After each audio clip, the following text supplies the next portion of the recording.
মুসলমান, আল্লাহর রাসূল শিখিয়েছে আল মুসলিমু আখুল মুসলিম, এক মুসলমান অপর মুসলমানের ভাই। পৃথিবীর যে কোনো প্রান্তে মুসলমান আক্রান্ত হবে, সারা দুনিয়ার সকল মুসলমানের গায়ের মধ্যে সেই আক্রান্তের জ্বালা ধরতে হবে। মুসলমান যদি এক হয়ে একবার নারায়ে তাকবীর আল্লাহু আকবারের ধ্বনি তুলে সারা দুনিয়ার কাফের মুশরিকদের মস্তকগুলো থরথর করে কাঁপবে। মুসলমানের আওয়াজ তো হবে সিংহের মতো। কিসের মতো?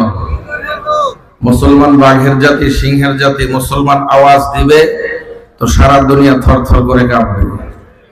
জঙ্গলের মধ্যে হাজার হাজার শৃগাল থাকে, একটা বাঘ যদি একটা হুঙ্কার দেয়, সারা জঙ্গলের যত শৃগাল আছে সব শৃগাল গুলা পায়খানা পেশাব করতে করতে দৌড়ায়। মুসলমান আওয়াজ দেবে, সারা দুনিয়ার সব কাফের মুশরিক, একেবারে দিল্লি থেকে ওয়াশিংটন, প্রত্যেকটা কাফের মুশরিকের বুকের ভিতরে কম্পন সৃষ্টি হবে। মুসলমানের আওয়াজ মুসলমানের মতো হতে হবে। এই জন্য ভাইরা আমার, আজকে দেখেন সারা পৃথিবীতে মুসলমান নীরব। এই নীরবতার খাতিরে সারা দুনিয়ার সব জায়গায় মুসলমানদের উপরে জুলুম নির্যাতন হয়।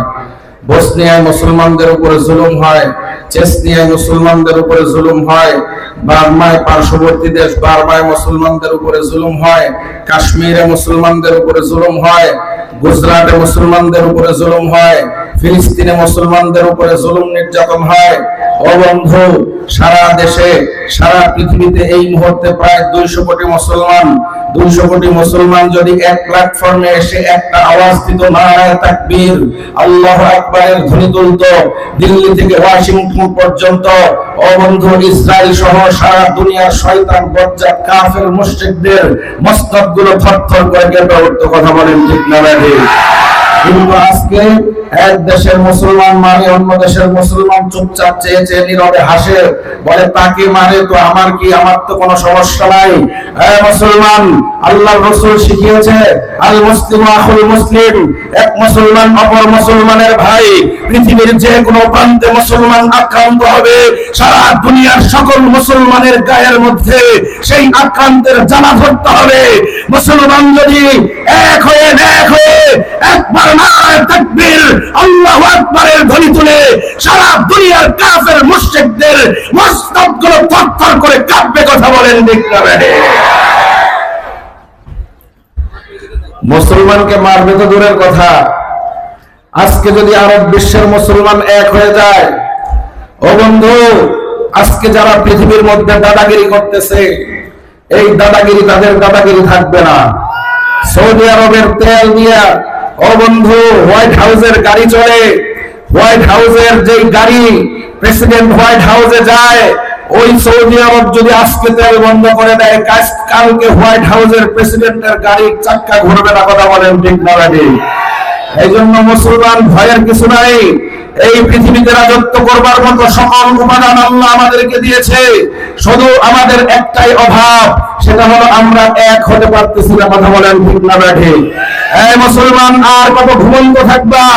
এই মুসলমান আর কত বসে থাকবা? এক মুসলমান মারবে আর এক মুসলমান চেয়ে চেয়ে দেখবে, এটা হতে পারে না। ও বন্ধু, পৃথিবীতে সীমান্তের কাঁটাতারের বেড়া আছে, ইসলাম কোন সীমান্তের বেড়া মানে না। প্রত্যেক মুসলমান অপর মুসলমানের ভাই। পৃথিবীর যে কোনো প্রান্তে একটা মুসলমান আক্রান্ত হবে, সকল মুসলমান তার প্রতিবাদে ঝাঁপায় পড়তে হবে। কথা বলেন ঠিক না ঠিক? মুসলমানের আওয়াজ আসতে হবে না জোরে হবে? জোরে বলেন নারায়ে তাকবীর। নির্বাচনের মাঠে যে আওয়াজ দেন, এটাই তো হয় নাই। নির্বাচনের মাঠে সারা রাত আমার ভাই তোমার ভাই নিউজ দিয়া লুঙ্গি নাই, আছে না নাই? মানে আমার ভাই তোমার ভাই কে যে লাভ দিছে, নিজ দিয়ে যে লুঙ্গি খুলে পড়ে গেছে, খবরই নাই, আছে না নাই? সারা রাত নির্বাচন করছে আমার ভাই তোমার ভাই, অমুক ভাইয়ের চরিত্র ভুয়ের মতো পবিত্র, আছে না নাই? সারা রাত যে চিল্লাইলেন, সোয়াব কয় কেজি হয়েছে? সকালবেলা সোয়াব কয় কেজি আছে? কিছু 100 টাকা? কথা বল, 100 টাকা? 100 টাকা নাই, সর্বোচ্চ বেশি থেকে বেশি হোটেলে গেলে 2টা পরোটা দিব, 1 প্লেট ডাল দিব, 1 কাপ রং চা, আর যদি বিড়ি খোর হয় তো 1 প্যাকেট বিড়ি। কথা বলেন চিন্তা করেন। এই জায়গায় বসে আল্লাহর নামে তাকবীর দিলে, ধ্বনি দিলে, সুবহানাল্লাহ আলহামদুলিল্লাহ বললে লাভ না লস? আর জোরে লাভ না লস? মুসলমান, সারা জীবন নির্বাচনের নির্বাচনের মাঠ গরম করলা, 2টা পরোটা আর 1 প্লেট ডাল আর 1 কাপ চা আর বিড়ি ছাড়া কিছুই পাইলা না। ওই মুসলমানের সন্তান শোনো, এইখানে যদি একবার আল্লাহর নামের তাকবীর দাও, জীবনের সবটুকু শক্তি এক জায়গায় করে আল্লাহর নামের চিৎকার করতে গিয়ে যদি তোমার গলাটা ফেটে তুমি মারা যাও, আল্লাহর কসম তুমি জান্নাতি। কথা বলেন ঠিক না? এজন্য আওয়াজ দেওয়া যাবে তো ইনশাআল্লাহ? জোরে বলেন সুবহানাল্লাহ, আলহামদুলিল্লাহ, ওয়া লা ইলাহা ইল্লাল্লাহ, আল্লাহু আকবার। মাশাআল্লাহ। সম্মানিত হাজিরিন, আমি আপনাদের সামনে ওয়াজ করব, এই যোগ্যতা কি আমার আছে? এই মঞ্চটা অত্যন্ত দামি মঞ্চ। এই মঞ্চে আজকে বসবেন আমাদের বাংলাদেশের সবথেকে কাঙ্ক্ষিত পুরুষ, সারা বাংলার মানুষের হৃদয়ের স্পন্দন। আরে 2-1টা সেলা চোরা আর তেলা চোরা ছাড়া সবাই মামুন সাহেবকে ভালোবাসে। কথা বলেন ঠিক? 1টা 2টা তেলা পোকা তো সব জায়গায় থাকবে, তেলা পোকা নিয়ে আমার কোনো অসুবিধা নাই। কিন্তু সকল মুসলমান বাংলাদেশের আল্লামা মামুনুল হককে ভালোবাসে কি বাসে না? জোরে বলেন, বাসে কি বাসে না? মামুনুল হক যে মঞ্চে বয়ান করবেন, আমরা তো অত্যন্ত নাদান না খান্দায়, মঞ্চে বসার যোগ্যতা আমাদের নাই। কিন্তু তারপরে আল্লাহ দয়া করে মায়া করে আমি নাদান না খান্দাকে আপনাদের সামনে বসায় দিয়েছেন। আমার যোগ্যতা কম হলেও যে আল্লাহ আমাকে বসাইছেন, ওই আল্লাহর যোগ্যতা কম না বেশি? আরো জোরে, কম না বেশি? আম গাছে জাম ধরাইতে পারেন কে? ডাব গাছে গাব ধরাইতে পারেন কে? যেই আল্লাহ আম গাছে জাম ধরাইতে পারেন, যেই আল্লাহ ডাব গাছে গাব ধরাইতে পারেন, ওই আল্লাহ তাআলা যদি চান আমি অযোগ্য হলেও আমার জবান থেকে জরুরি গুরুত্বপূর্ণ কথাগুলো বের করে দেওয়ার ক্ষমতা আল্লাহর কাছে নাই। এজন্য আমি শুরুতে আল্লাহ তাআলার সাহায্য চাচ্ছি, আপনাদের কাছ থেকে দোয়া চাচ্ছি। এখানে অনেক দাড়ি সাদাওয়ালা মানুষ আমার ডানে বামে সামনে দেখা যায়। সাদা দাড়িওয়ালা মানুষরা যদি দোয়া করে, তালিবুল ইলমরা যদি দোয়া করে, উলামায়ে কেরাম যদি দোয়া করে, আমি আশাবাদী আমি অযোগ্য হলেও আল্লাহ তাআলা আমাকে আমার জবান থেকে জরুরি গুরুত্বপূর্ণ কিছু কথা বের করায় দিতে পারেন। এই ক্ষমতা আল্লাহর আছে না? এই জন্য আল্লাহর সাহায্য চাই, আপনাদের দোয়া চাই। সকলে দোয়া করবেন তো ইনশাআল্লাহ? আল্লাহ তাআলা আমাকে কিছু জরুরি কথা বলবার তৌফিক দান করুক। সকলেই বলেন আমিন। হয় না? আরো জোরে বলেন আমিন, আরো জোরে বলেন আমিন। আল্লাহ তাআলা আমাকে সুন্দরভাবে ইখলাসের সাথে, আল্লাহ বলিষ্ঠভাবে মুয়াসসিরানা আন্দাজে বলবার তৌফিক দান করুন। সকলে বলি আমিন। সম্মানিত হাজিরিন, পবিত্র কোরআনের সূরা আলে ইমরানের 103 নম্বর আয়াত, এটা একটা প্রসিদ্ধ আয়াত। এই আয়াত প্রায় সকল মুসলমানই এই আয়াতের আলোচনা কম বেশি শুনেছেন, জানেন।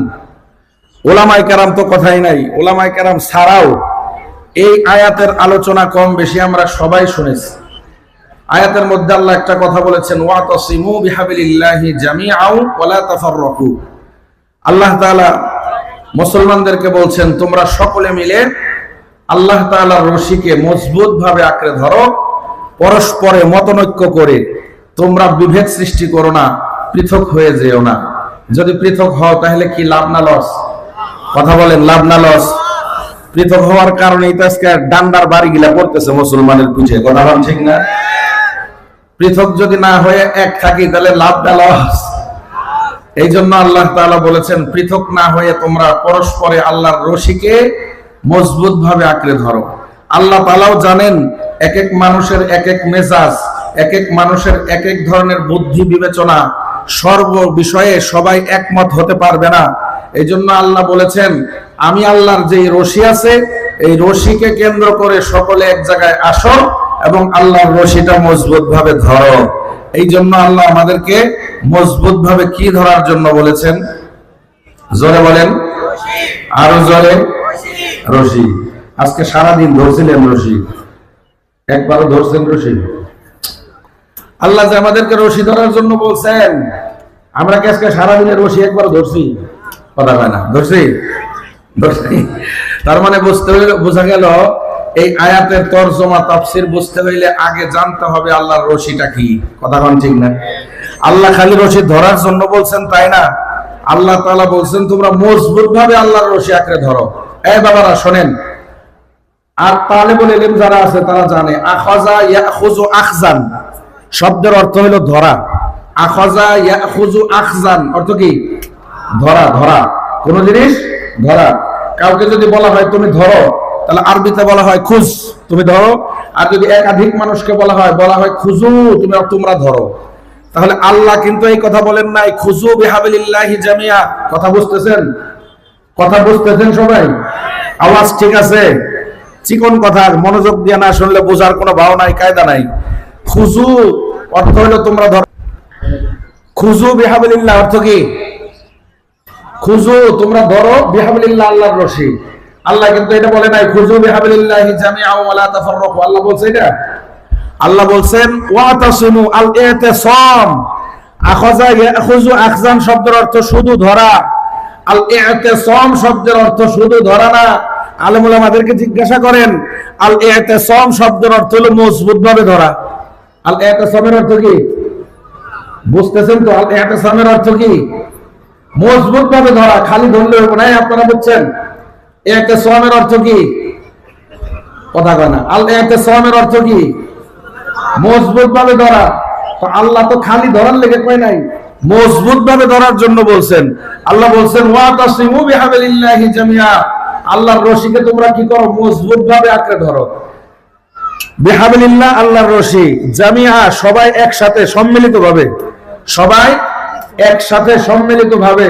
ওয়ালা তাফাররাকু পরস্পর মতভেদ করে, পরস্পর মতভেদ সৃষ্টি করে তোমরা পৃথক হয়ে যাও না।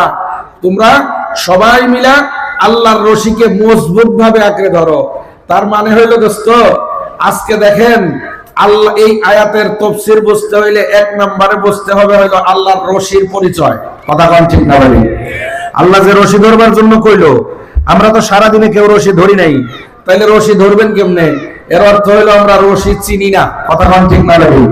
দেখেন আজকে আমাদের বাংলাদেশের কিছু মানুষ আল্লাহর রশি খুঁজে পায় না, পাটকেলঘাটা মাদ্রাসায় এসে পায় না, ঢাকা চলে গেছে বাড়িধারা মাদ্রাসায় পায় না, রাহমানিয়া মাদ্রাসায় পায় না, হাটহাজারী মাদ্রাসায় আল্লাহর রশি খুঁজে পায় নাই, বড়কাটারা মাদ্রাসায় আল্লাহর রশি খুঁজে পায় নাই, নজিরহাট মাদ্রাসায় আল্লাহর রশি খুঁজে পায় নাই, সিলেটের কাজির বাজারে রশি খুঁজে পায় নাই, গহরপুরে সিলেটের গহরপুরে আল্লাহর রশি খুঁজে পায় না।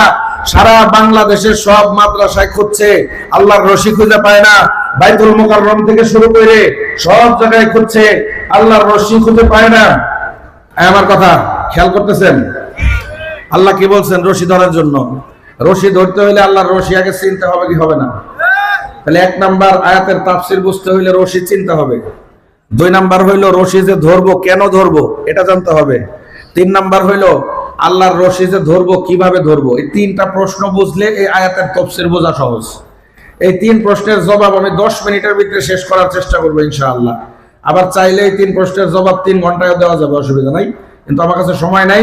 হযরত তার কাছাকাছি চলে আসছেন, কিছুক্ষণের মধ্যে হাজির হবেন। হুজুর আসার আগে 10-15-20 মিনিটের মধ্যে আমি আমার কথা শেষ করতে চাই।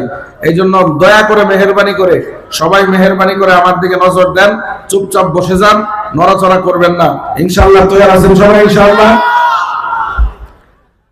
দেখেন আজকে আমাদের দেশের কিছু মানুষ রশির পরিচয় না জানার কারণে সারা বাংলাদেশ খুঁজছে, রশি পায় না। বাইতুল মুকাররমে গিয়ে রশি পায় না, পাকিস্তানে গিয়ে রশি পায় না, ইন্ডিয়ায় দেওবন্দে গিয়েও রশি পায় না, মদিনায় গেছে ওখানেও রশি নাই, মক্কায় গিয়েও রশি নাই। এই লোক ঘুরতে ঘুরতে সারা দুনিয়া আবার আইছে বাংলাদেশে। বাংলাদেশে আইসা দেখে বাংলাদেশে এক জেলার নাম ফরিদপুর, ওইখানে গিয়ে রশি পাইছে 8টা। কয়টা? কথা বলা কয়টা? ধরে লাইছে। আসলে নাই, আল্লাহ কি রশি 8টা ধরতে গেছে? কথা কন, রশি 8টা ধরতে গেছে। তার মানে 1 নাম্বার রশির পরিচয় জানতে হবে। 2 নাম্বার রশি ধরবো কেন?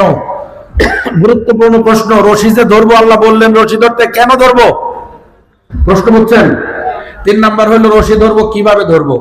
1 নাম্বার রশির পরিচয়। দেখেন আমাদের বাংলাদেশে যত তাফসীরের কিতাব আছে সকল তাফসীরের কিতাবে এই ব্যাপারে একমত। আল্লাহ যে বললেন ওয়াতাসিমু বিহাবলিল্লাহ, হাবলুন শব্দের অর্থ রশি।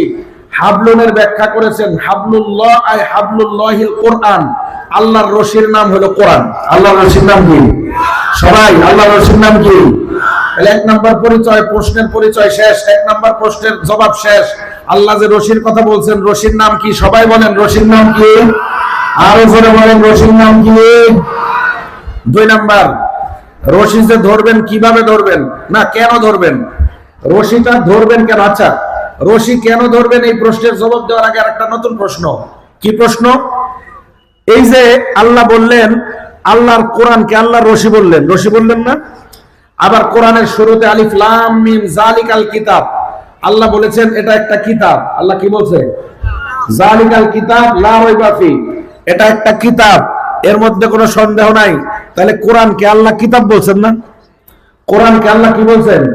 কিতাব। তা আল্লাহ কোরআনের শুরুতেই তো বললেন যালিকাল কিতাব, এটা একটা কিতাব। আবার সূরা আলে ইমরানের 103 নম্বর আয়াতে আল্লাহ বললেন হাবলুন, এটা কোরআন, রশি।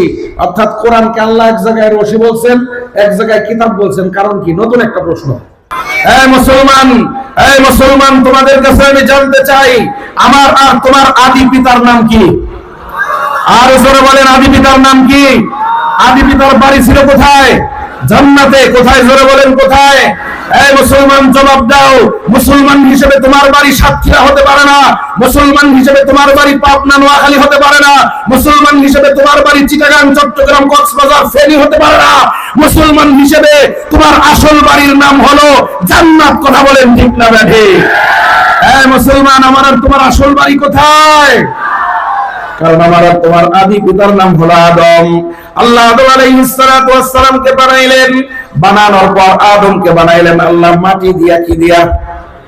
আদমকে আল্লাহ বানিয়েছেন মাটি দিয়া। আদমকে বানানোর পর হাওয়া আলাইহাস সালাতু ওয়াস সালামকে বানাইলেন আদমের পাঁজরের হাড্ডি দিয়া। প্রশ্ন হইতে পারে হুজুর, আদমরে আল্লাহ বানাইলেন মাটি দিয়া, হাওয়ারে বানাইতে গিয়ে কি আল্লাহর কাছে মাটির অভাব পড়লো? হাওয়ারে বানাইতে গিয়ে আদমের পাঁজরের হাড্ডি দিয়ে বানাইলো কেন? হাদিসের মধ্যে আসছে, বুখারীর হাদিস, ইন্না হুন্না খুলিকুনা মিন দিলাইন। এই যে গলার নিচে দুই সাইডে দুইটা হাড্ডি দেখছেন, এটারে বলা হয় দেলা। এটারে বলা হয় কি? দেলা। আদমের এই দেলা থেকে হাওয়ারে বানাইছে। আদমকে বানাইলো মাটি দিয়া, হাওয়াকে কেন দেলা দিয়ে বানাইলো? আজকে সময় নাই, সিডি চলে আইছে, আরেকদিন সময় পাইলে আল্লাহ তৌফিক দিলে বলবো ইনশাআল্লাহ। খালি জানলাম আদমরে বানাইছে মাটি দিয়া, হাওয়ারে বানাইছে আদমের দেলা দিয়া। এরপরে আল্লাহ বলছেন ওয়া কুলনা ইয়া আদামু উসকুন আনতা ওয়া যাওজুকাল জান্নাতা ওয়া কুলা মিনহা রাগাদান হাইথু শি'তুমা ওয়া লা তাকরাবা হাযিহিশ শাজারাতা ফাতাকুনা মিনাজ জালিমিন।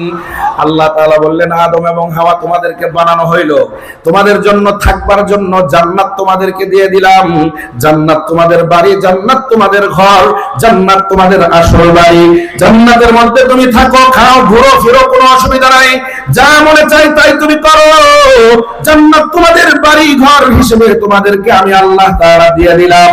এখন থেকে জান্নাতের মালিক তোমরা। তোমরা জান্নাতের মধ্যে মौज মাস্তি করো, যা মনে চাই করো। তবে একটা শর্ত, ওয়ালা তাকরাবা হাযিহিশ শাজারাতা ফাতাকুনা মিনাজ জালিমিন। একমাত্র শর্ত হইল আদম এবং হাওয়া, তোমরা যা মনে চায় জান্নাতের মধ্যে করো, যেখানে যাইতে মনে চায় যাও, যা খাইতে মনে চায় খাও। তবে একটা শর্ত হলো, ওই যে একটা গাছ দেখা যায়, ওয়ালা তাকরাবা হাযিহিশ শাজারাতা ফাতাকুনা মিনাজ জালিমিন, ওই গাছের নিকটবর্তী তোমরা হয়ো না। আদম এবং হাওয়া আলাইহিস সালাতু ওয়াস সালামের আসল বাড়ি কই? জোরে বলেন কই? তাইলে আমার আপনার আসল বাড়ি কই? আমার আপনার আসল বাড়ি জান্নাতে যাওয়া লাগবে কি লাগবে না? কে কে যাইতে রাজি আছেন হাত দেখান। আল্লাহ কবুল করেন, চিৎকার করে বলেন আমিন। জান্নাতে যাইবেন, জান্নাতের ঠিকানা জানেন? জান্নাতের ঠিকানা না জানলে জানবেন কেমনে? আমি যে ঢাকা থেকে পাটকেলঘাটা মাদ্রাসায় আসলাম, বহুত ঠিকানা ঠোকানা নিয়ে কোন জায়গা থেকে কোন জায়গায়, কোন জায়গা থেকে কোন জায়গায়, এগুলা জানার পরে আসছি।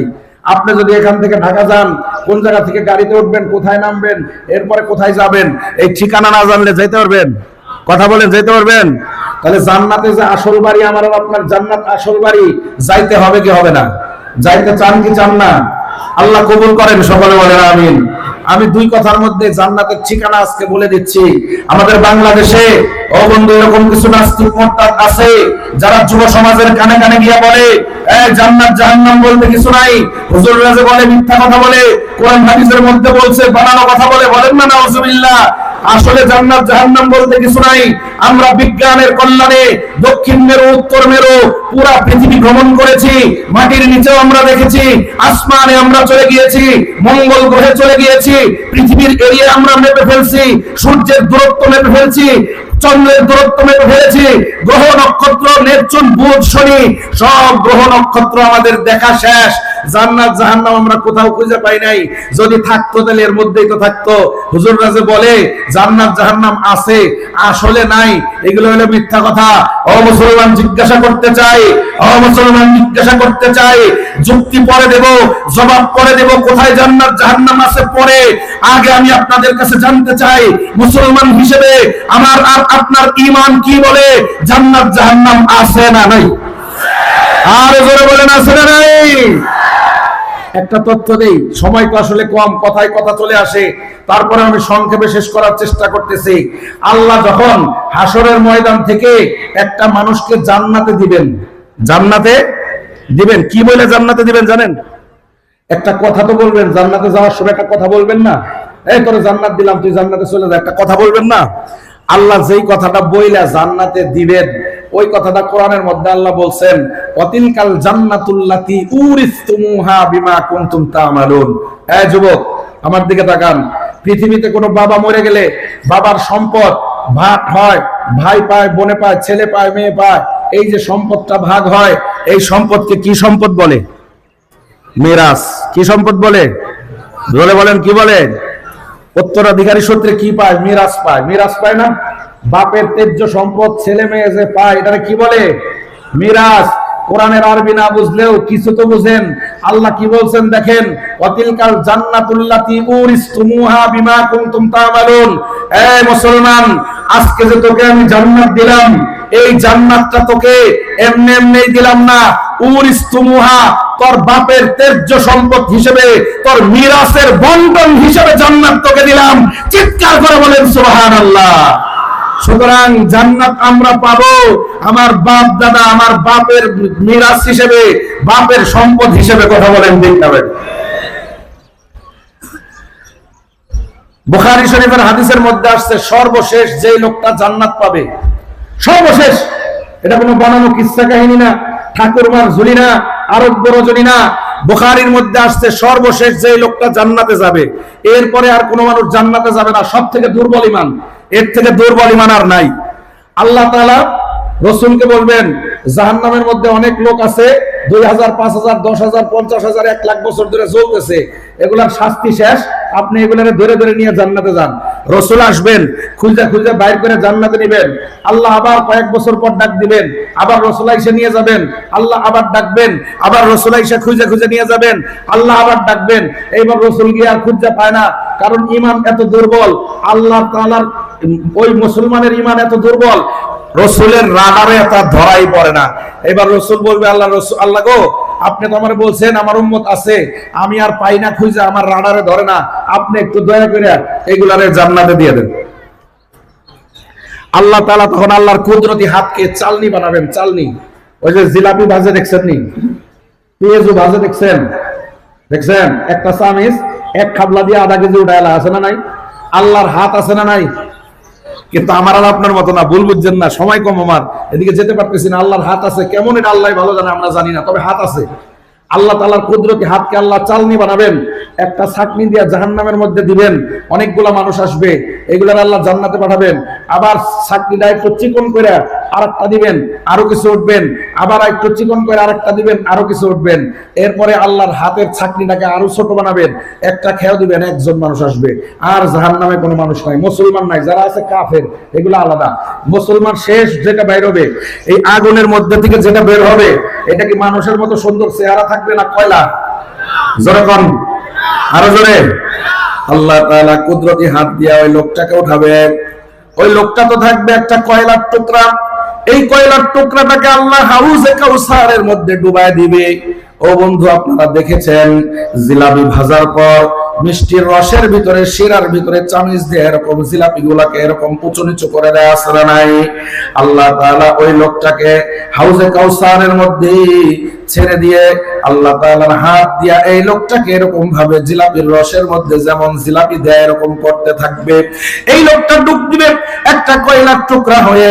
এই লোকটা যখন হাউজে কাউসার থেকে মাথা তুলে দাঁড়াবে তখন একটা টকবকে জান্নাতি যুবক হয়ে রাস্তা লাফ দিয়া জান্নাতের দিকে দৌড় দিবে। বলেন সুবহানাল্লাহ। আল্লাহ তাআলা বলবেন এই কোথায় যাও, কোথাও যাও, কোথায় যাও? সে বলবে আল্লাহ আমি জান্নাতে যাই। আল্লাহ বলবে কোন জান্নাত তোমার, তুমি চিনো, তুমি কি জানো নাকি? লোকটা বলবে না। তাহলে আল্লাহ বলবে কার জান্নাতে যাও? অন্য মানুষের জান্নাতে তোমার যাওয়া দরকার নাই। ও বান্দারে, দুনিয়াতে থাকতে গুনাহ করছো হাজার হাজার লক্ষ লক্ষ কোটি কোটি, যত যাই করছো না কেন তোমার যে ঈমানটা ছিল এই জন্য আমি তোমার নামে তুমি পৃথিবীতে থাকতেই একটা জান্নাত তোমার জন্য আমি রেডি করে রাখছি। বলেন সুবহানাল্লাহ। সুতরাং তুমি অন্যের জান্নাতে কেন যাইবা? তোমার জান্নাতে তুমি যাও। এই যে তোমার জান্নাত, এই লোকটাকে যেই জান্নাতটা দেওয়া হবে, ও দোস্ত বুখারীর riwayat-এর মধ্যে আসছে এই জান্নাতটা হবে এই পৃথিবীর 10টা পৃথিবীর সমান জান্নাত। চিৎকার করে বলেন সুবহানাল্লাহ। জান্নাতে যাইতে মনে চায়? জোরে বলেন চায়? জান্নাতের ঠিকানা জানা আছে? আসেন ঠিকানা বলে দিচ্ছি। ও বন্ধু, আদম এবং হাওয়ারে কি বলছিল মনে আছে? ওই গাছের কাছে যাইস না, মনে আছে? ওই গাছের কাছে গেছে না যায় নাই? আল্লাহর নির্দেশ ভুলে গেছে, ভুলের কারণে গাছের কাছে চলে গেছে, ওই গাছের ফল খেয়ে ফেলছে। সাথে সাথে শরীর থেকে জান্নাতি কাপড়টা খুলে গেছে আর পায়খানা পেশাব ধরে গেছে। আল্লাহরে ডাক দিছে, আল্লাহ জান্নাতি কাপড় খুলে গেল, পেশাব পায়খানার চাপ আসলো, কি করি? ও বন্ধু, জান্নাতে সবকিছু আছে, একটা জিনিস নাই। কি নাই? মাশাআল্লাহ, শিক্ষিত শ্রোতা হইলে বয়ান করে মজা আলাদা। জান্নাতে সবকিছু আছে কিন্তু কোনো টয়লেট নাই, বাথরুম নাই, ওয়াশরুম নাই। এবার আল্লাহর কাছে বলবে আল্লাহ পেশাব ধরছে, বড় পায়খানার চাপ আসছে, কি করব? আল্লাহ তাআলা বলবেন জান্নাতে আমি সবকিছু বানিয়েছি, জান্নাতে আমি বাথরুম বানাই নাই, কারণ জান্নাতে কারো বাথরুমের প্রয়োজন হবে না। জান্নাতীরা খাবার গ্রহণ করবে, মনকে মন টনকে টন খাবার খাবে। খাবার খাওয়ার পর একটা ঢেকুর আসবে, ঢেকুরের ভিতর থেকে মিশকাম্বারের ঘ্রাণ বের হবে। ঢেকুর দেওয়ার সাথে সাথে পেটের সব কিছু হজম হয়ে যাবে। বলেন সুবহানাল্লাহ। কিন্তু ওই যে দুইজন আদম এবং হাওয়া যখন ওই গাছের ফল খাইলো তখন তাদের পেশাব পায়খানা ধরলো, জান্নাতের পোশাকটা তাদের শরীর থেকে পড়ে গেল। আল্লাহ বলবেন জান্নাতে কোনো বাথরুম নাই, বাথরুম যদি করতে হয়, পেশাব পায়খানা যদি করতে হয় আমার জান্নাতে থাকা যাবে না, আমার জান্নাত থেকে চলে যাইতে হবে। তখন আদম এবং হাওয়া জান্নাত থেকে চলে আসছে। কথা বলেন ঠিক না ঠিক? আদম এবং হাওয়া জান্নাত থেকে যখন বের হইছে, আল্লাহ একটা কথা বলে তো জান্নাত থেকে বের করছে। একটা কথা বলে বের করছে না? আপনি যদি আপনার সন্তানকে ঘর থেকে বের করে দেন, একটা কথা তো বলবেন, এই যাও, তোমার জন্য এই ঘরের দরজা বন্ধ, তোমার জন্য এই ঘরে আর না দেখি, তুমি বাপের হোটেলে খাইতে খাইতে তোমার হয়ে গেছে, তেল হয়ে গেছে, বের হও ঘর থেকে। এরকম বলে কি বলে না? এই জোরে কোন বলে কি বলে না? আল্লাহ তাআলা যেই কথাটা বললেন এই কথাটাই হলো সূরা বাকারার 38 নম্বর আয়াতের প্রথম অংশ। আল্লাহ বলেন কুলনাহবিতু মিনহা জামিআ, কুলনাহবিতু মিনহা জামিআ। তরজমা শোনার আগে বুঝেন, আমরা সবাই জানি আদম হাওয়ারে আল্লাহ জান্নাত থেকে বের করছে। কথা কোন ঠিক না? কথা কোন? এবার বুঝেন, আরবিতে খরজা ইয়াখরুজু খুরুজান শব্দের অর্থ হলো বের হওয়া। খরজা ইয়াখরুজু খুরুজান শব্দের অর্থ কি? বের হওয়া। আল্লাহ কি কোরআনের মধ্যে এই কথা বলেন নাই? আল্লাহ এই কথা বলেন নাই, কিন্তু উখরুজু আল্লাহ বলছেন কুল নাহবিতু মিনহা জামিআ। আল্লাহ এই কথা বলেন নাই যে তোমরা জান্নাত থেকে বের হয়ে যাও, কুল নাখরুজু মিনহা জামিআ, এটা আল্লাহ বলে নাই। আল্লাহ বলছেন কুল নাহবিতু মিনহা জামিআ। যদি কুল নাখরুজু মিনহা জামিআ হইতো, অর্থ হয়তো তোমরা আদম হাওয়া জান্নাত থেকে বের হয়ে যাও। আল্লাহ বলছেন হাবাতা ইয়াহবিতু হুবুতান শব্দ দিয়া, কুল নাহবিতু অর্থ হলো হাবাতা ইয়াহবিতু হুবুতান শব্দের অর্থ হলো উপর থেকে নিচে নামা, উপর থেকে। সবাই বলেন হাবাতা ইয়াহবিতু হুবুতনের অর্থ কি? আরো জোরে, হাবাতা ইয়াহবিতু হুবুতনের অর্থ কি? উপর থেকে নিচে নামা। আল্লাহ বললেন আদম এবং হাওয়া, কুলনা হাবিতু মিনহা জামিয়া, আমার জান্নাত থেকে তোমরা দুইজন নাইমা যাও। আদম হাওয়া নির্দেশ পায়া সুজা নাইমা আসলেন কোথায়? এই জোরে কোন কোথায়? আরো জোরে কোথায়? তাহলে কি বুঝলেন জান্নাত যে আছে কোন জায়গায়? আরো জোরে। এই তো শ্রোতা, শিক্ষিত শ্রোতা, তাহলে আর জান্নাত জাহান্নাম যে আছে কোথায় আছে? আমরা আছি নিচে না উপরে? আমরা নিচে, জান্নাত আছে কোথায়? আরো জোরে কোথায়? তাহলে এই জান্নাতটা যে উপরে আছে এতটুকু জানলাম। আরো বিস্তারিত ঠিকানা বলতে গেলে সময় লাগবে, সময় নাই।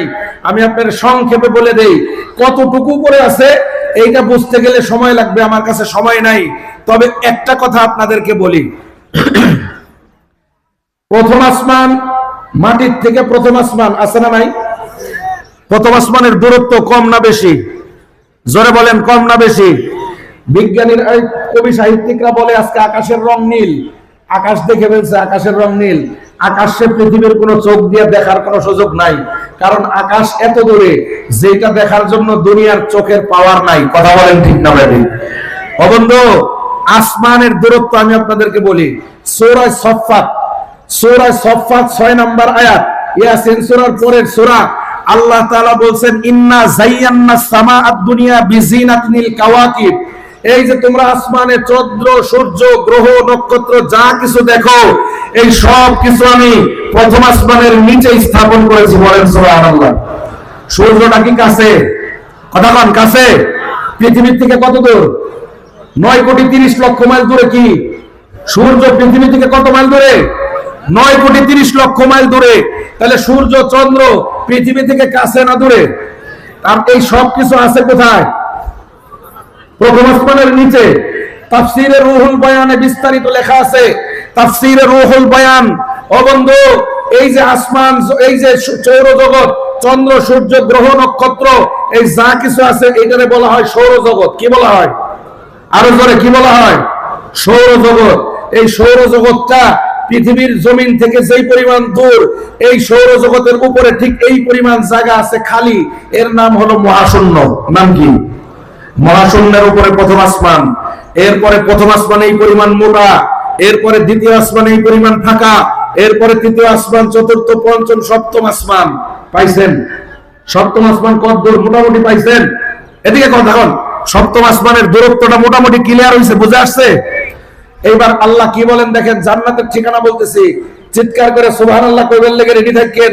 আল্লাহ তাআলা বলেন সপ্তম আসমানের উপরে, জমিনের থেকে সপ্তম আসমান যেই পরিমাণ দূরে, সপ্তম আসমান থেকে ওই পরিমাণ দূরে উপরে হইল সিদরাতুল মুনতাহা। নাম কি? সিদরাতুল মুনতাহা একটা জায়গার নাম, একটা স্টেশন। ওই জায়গায় একটা বড়ই গাছ আছে। এক একটা বড়ই দোস্ত 5 মণ 10 মণ ওজন একটা বড়ই। তাহলে গাছটা কত বড়? সিদরাতুল মুনতাহা। ও বন্ধু, এর পাশে হইল বাইতুল মামুর। পৃথিবীর মধ্যখান হইল খানায়ে কাবা। খানায়ে কাবা থেকে সরাসরি সপ্তম আসমান ভেদ করে আরো সপ্তম আসমানের উপরে হইল বাইতুল মামুর। বাইতুল মামুরের ছাদ থেকে একটা ইটা যদি ছাইড়ে দেওয়া হয়, এইটা সরাসরি আইসা পড়বে খানায়ে কাবার উপরে। এইবার আল্লাহ জান্নাতের ঠিকানা বলতেছে। আল্লাহ তাআলা বলেন ইনদা সিদরাতিল মুনতাহা ইনদাহা জান্নাতুল মাওয়া। আমি সপ্তম আসমানের উপরে সিদরাতুল মুনতাহার পাশে জান্নাতুল মাওয়া নামক জান্নাতটাকে স্থাপন করছি। বলেন সুবহানাল্লাহ। সিদরাতুল মুনতাহার পাশে জান্নাতুল মাওয়া। জান্নাতুল মাওয়া পাইছেন?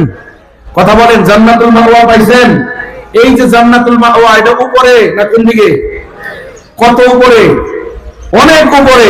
এই মুহূর্তে আমরা আছি কোথায়? নিচে। আমাদের যেতে হবে কোথায়? জোরে বলেন কোথায়? পৃথিবী আমাদের জান্নাত, আমাদের আসল বাড়ি না? আমাদের আসল বাড়িতে আমাদের যাইতে হবে কি হবে না? এই জোরে বলেন, যাইতে হবে কি হবে না? কে কে যাইতে চান হাত তোলেন। আল্লাহ কবুল করেন, সকলে বলেন আমিন। এই যে উপরে যাবেন, কেমনে যাবেন? একদম সহজ। বয়ান শেষ, একদম সহজ। আমরা আছি নিচে, জান্নাত আছে কোথায়? তাহলে নিচ থেকে উপরে যাওয়ার পদ্ধতি জানলেই জান্নাতে যাওয়ার পদ্ধতি জানা যাবে। কথা বলেন ঠিক না ঠিক? আর প্রশ্ন ছিল, আল্লাহ এক আয়াতে কোরআনকে বলছেন রশি, আর এক আয়াতে আল্লাহ বলছেন এটা কিতাব। কিসের জন্য? আল্লাহ বলেন, এ দুনিয়ার মানুষ, কোরআন এটা একটা কিতাব, এটাই সত্য কথা। দুই মরদের মাঝখানে সাদা সাদা পৃষ্ঠার ভিতরে কালো কালো অক্ষরে এটা একটা কিতাব। তবে যদি এটা চর্ম চোখ দিয়ে দেখো তো কিতাব, চোখটা বন্ধ করো, এটা খালি কিতাব না, চোখটা বন্ধ করে অন্তর্দৃষ্টিতে তাকাও, দেখো এটা একটা রশি যেটা আসমান থেকে আল্লাহ তাআলা ছাড়ছে। এই দুনিয়ার মানুষ, এই রশির মধ্যে যদি খালি মজবুত ভাবে ধরে থাকতে পারো, আল্লাহ একদিন রশি টান দিবে, চোখ খুলে দেখবা নিজের বাপের বাড়ি জান্নাতের মধ্যে এসে পড়েছি। কথা বলেন ঠিক না ব্যাধি? ওয়াজ বুঝে আসতেছে কিছু কিছু? আল্লাহকে আসমান থেকে একটা রশি ছাড়ে নাই। এইবার বলেন, কোরআনকে আল্লাহ রশি বলছে, কারণটা পাওয়া যাইতেছে না? যায় না? আরো জোরে বলেন, যায় না? যায় না? আল্লাহ যে রশিটা ছাড়ছে, রশিটা মজবুত না ঢিলা ঢালা? ও বন্ধু, তাহলে কুয়ার থেকে একজন মানুষ উপরে উঠলে কাম হবে চারটা। এক নাম্বার কাম হলো রশি ছাড়তে হবে, আল্লাহ রশি ছাড়ছে না ছাড়ে নাই? দুই নাম্বার কাম রশি মজবুত, কোরআনে আল্লাহ মজবুত করছে না করে নাই? তিন নাম্বার কাজ হইল নিচের লোকটা রশি মজবুত ভাবে ধরবে। কথা বলেন ঠিক না ঠিক? যদি রশি না ধরে উপরে উঠতে পারবে? রশি না ধরলে উপরে উঠতে পারবে? দুনিয়ার কোন মানুষ আল্লাহর রশি না ধরলে জান্নাতে যেতে পারবে? যদি কোন ঘাওড়া কিসিমের লোক হয়, আমি উপরে উঠবো ঠিকই, জান্নাতে যাবো ঠিকই, রশি আমি ধরতে পারবো না, আমি জান্নাতে যাব, রশি ধরবো না, এটা হলো ঘাওড়া কিসিমের মুসলমান। এই ঘাওড়া কিসিমের মুসলমান কিয়ামত পর্যন্ত কুয়ার নিচে বসে থাকবে, জীবনে উপরে উঠতে পারবে না। কথা বলেন ঠিক না ব্যাঠে? উপরে উঠতে হইলে, জান্নাতে যাইতে হইলে আল্লাহর রশি মজবুত ভাবে ধরতেই হবে। কথা বলেন ঠিক না ব্যাঠে? তিন নাম্বার কাম রশিটা মজবুত ভাবে ধরবে। চার নাম্বার কাম রশি ধরে টান দিবে। তাহলে কাজ কয়টা? এক নাম্বার কাম রশি ছাড়া, এটা কার কাম? আল্লাহ। দুই নাম্বার কাম রশি মজবুত, এইটার এই কামের দায়িত্ব কার? তিন নাম্বার কাম রশি ধরতে হবে আমাদের। চার নাম্বার কাম রশি টান দিবে, কার দায়িত্ব? তাহলে চার কামের ভিতরে তিন কাম আল্লাহ। আল্লাহর কাম আল্লাহ কেমনে করবে? চার কাজের ভিতরে তিন কাজের দায়িত্ব কার? জোরে বলেন। আল্লাহর নাম নিতে শরম পান? জোরে বলেন, কার দায়িত্ব? আল্লাহর কাম আল্লাহ কিভাবে করবে না আল্লাহই ভালো জানে। আমাদের দায়িত্ব হলো রশি ধরা। রশি আমাদের ধরতে হবে কি হবে না? জোরে জোরে কর। এইবার মনে আছে দুই নাম্বার প্রশ্ন, রশি যে ধরবো, কেন ধরবো মনে আছে? এইবার আপনি ওয়াজ বুঝে থাকলে বলেন, রশি ধরবেন কেন? রশি ধরবো নিজের বাপের বাড়ি, নিজের আসল ঠিকানা জান্নাতে যাইবার জন্য। কথা বলেন ঠিক না ঠিক? এই রশি ধরতে কে কে তৈরি আছে? হাত তুলে দেখান। আল্লাহ কবুল করেন, সকলে বলেন আমিন। আর জোরে বলেন আমিন। ও আল্লাহ তাআলা, তোমার বান্দারা জান্নাত দেখে নাই, তোমারে দেখে নাই, জান্নাতে যাওয়ার জন্য হাত উঠায়া দিছে। আল্লাহ গো, যারা যারা জান্নাত না দেখেও জান্নাতে যাওয়ার জন্য হাত উঠাইছে, প্রত্যেকটা মানুষকে তুমি জান্নাতের জন্য কবুল করে নাও। বলেন আমিন। তিন নাম্বার প্রশ্ন, রশি যে ধরবো, কিভাবে ধরবো? ও বন্ধু, রশি তো ধরতেই হবে, ধরা ছাড়া কোনো উপায় আছে? কিভাবে ধরবো এটার অনেক ব্যাখ্যা আছে, সবগুলা বলার সময় আমার কাছে নাই। আমি সংক্ষেপে একটা রশি ধরা আপনাদেরকে শিখায় যাই। এই যে জামিয়া আরাবিয়া সিদ্দিকিয়া কওমি মাদ্রাসা, এই কওমি মাদ্রাসার মধ্যে আল্লাহর রশি কোরআন আছে না নাই? জোরে কোন আছে না নাই? এই রশিটা ধরলেই আপনার রশি ধরা হয়ে যাবে। আল্লাহ যেদিন টান দিবে, রশিটা ধরে খালি চুপচাপ বসে থাকতে হবে। চোখ খোলার পরে দেখবেন জান্নাত, দেখা যাবে কোথায় চলে আসছি। আল্লাহর রশি ধরে জান্নাতে চলে যাবো ইনশাআল্লাহ। ও বন্ধু, রশি ধরার একটা মাধ্যম হইলো এটা, জামিয়া আরাবিয়া সিদ্দিকিয়ার এই কোরআন গুলো ধরে ফেলতে হইব। আজকে বাড়ি যাওয়া বাদ দিয়া হেফজখানার কোরআন শরীফ যা আছে বুকের মধ্যে নিয়ে বসে থাকলে হইব? হাদিসের মধ্যে আছে, আর জান্নাতু তাহতা আকদামিল উম্মাহাত, মায়ের পায়ের নিচে হইল সন্তানের জান্নাত। এই ওয়াজ শুইনা পাটকেলকাটা বাজার থেকে পোলায় কোদাল কিনে লয়ে গেছে, মাই জেনে খারাইছে, মায়ের পায়ের নিচে খুঁজদা জান্নাত বাইর করতে আছে। হইব? কথা বল, হইব? এই বন্ধু, হবে? ধরায় ধরায় বেশ কম আছে না নাই? আরো জোরে বলেন, আছে না নাই? সব ধরা একরকম না, ধরায় ধরায় বেশ কম আছে না নাই? কোরআন শরীফ একটা দৈরে বুকের মধ্যে হইলে এইভাবে রশি ধরতে হবে নয়। যখন যারা কোরআনের মেহমান, কোরআনের মেহমানকে আপনার সামনে অগ্রসর হতে সহযোগিতা করতে হবে। কোরআনের মাদ্রাসাকে দান সদকা করে তাদের সকল প্রয়োজনের দিকে খেয়াল রাখতে হবে। কোরআনের মাদ্রাসার যে কোনো প্রয়োজনে পাশে থাকতে হবে, আলেম ওলামাদের পাশে থাকতে হবে, হাফেজে কোরআনের পাশে থাকতে হবে, ওলামায়ে কেরামকে ভালোবাসতে হবে, শ্রদ্ধা করতে হবে। নিজের বাসায় খানার কোনো অভাব নাই, ছাত্ররা ঠিকমতো খাবার পেল কিনা এই খবর আমাকে আপনাকে নিতে হবে। কথা বলেন ঠিক না ব্যাঠে? তাহলেই হবে আপনার কোরআন ধরা। আল্লাহর বান্দা, কোরআন যদি আপনি ধরে রাখতে পারেন, আল্লাহর রশি যদি আপনি ধরে রাখতে পারেন, চোখটা খালি বন্ধ রাখবেন, আল্লাহ একদিন টান দিবেন, চোখ খোলার পরে নিজের আসল বাড়ি চলে যাইবেন। কথা বলেন ঠিক না ব্যাঠে?